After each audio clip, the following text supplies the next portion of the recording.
एकल 12 वाले वसुन्या recording studio Mukesh सेनानी बलसोद रोड राजपुर। संगीत बोले तो शिवा भाई सोलंकी।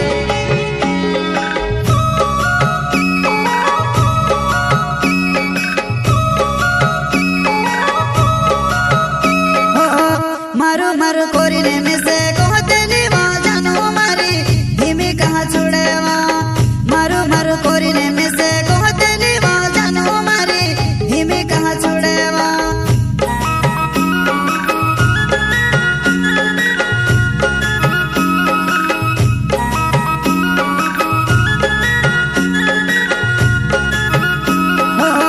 मारो मारो कोरिने में से कहतेली वा जानो मारी धीमी कहाँ छुड़ेवा।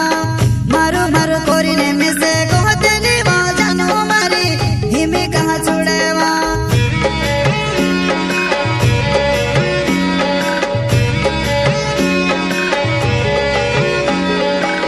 धोखेबाज निकली तुम्हारा दिल से खेल खेली वो। धोखेबाज निकली तुम्हारा दिल से खेल खेली वो।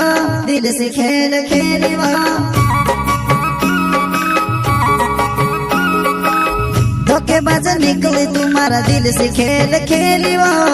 धोखेबाज निकली तुम्हारा दिल से खेल खेली वो। दिल से खेल खेली वो।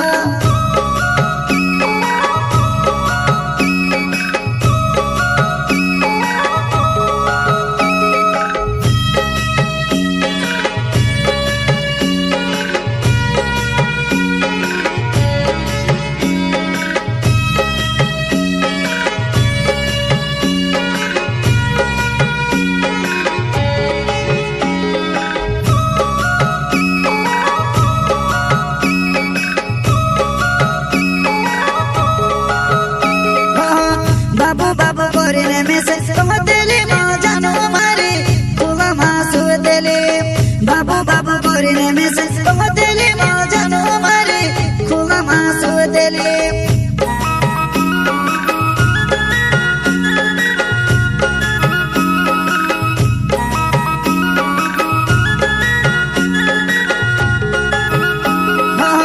बाबू बाबू कोरिने में से कहतेली वा जानो मारी खुला मासु देली। बाबू बाबू कोरिने में से कहतेली वा जानो मारी खुला मासु देली।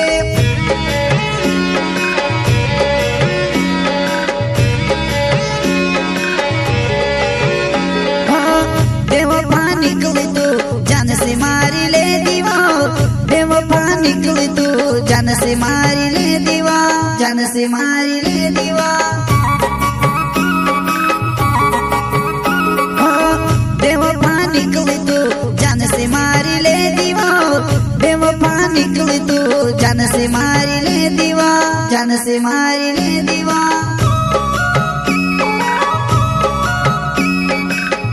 प्रस्तुत करता है हीरालाल खरते चिखलिया वाले एंड पंकज टावर एकल 12 वाले वसुन्या रिकॉर्डिंग स्टूडियो मुकेश सेनानी बलसोद रोड राजपुर।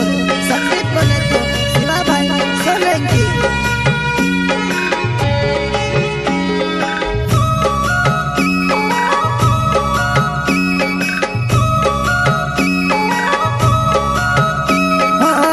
मारो मारो कोरिने में से कहतेली वा जानो मारी धीमी कहाँ छुड़ेवा।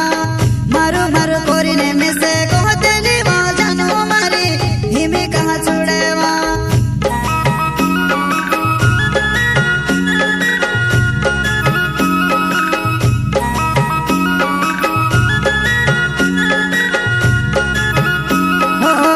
मारो मारो कोरिने में से कहतेली वा जानो मारी धीमी कहाँ छुड़ेवा। मारो मारो कोरिने में से कहतेली वा जानो मारी धीमी कहाँ छुड़ेवा।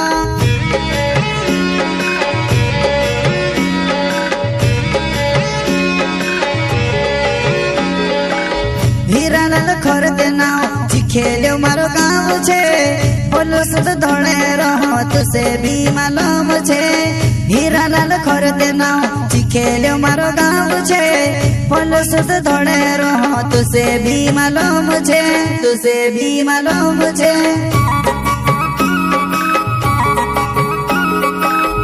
हीरालाल खर देना चिखेल्यो मारो गाँव छे बोलो सुध धोड़े रहो तुसे भी मालूम छे हीरालाल खर देना चिखेल्यो मारो गाँव छे बोलो सुध धोड़े रहो तुसे भी मालूम छे तुसे भी मालूम छे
डावर नाव एकल बारो गावे वो बारे बारे आवजी नंदीन टेकड़े वाट जुओ में पंकज डावर नाव एकल बारो गावे वो बारे बारे आवजी नंदीन टेकड़े वाट जुओ में टेकड़े वाट जुओ में पंकज डावर नाव एकल बारो गावे वो बारे बारे आवजी नंदीन टेकड़े वाट जुओ में पंकज डावर नाव एकल बारो गावे वो बारे बारे आवजी नंदीन टेकड़े वाट जुओ में टेकड़े वाट जुओ में।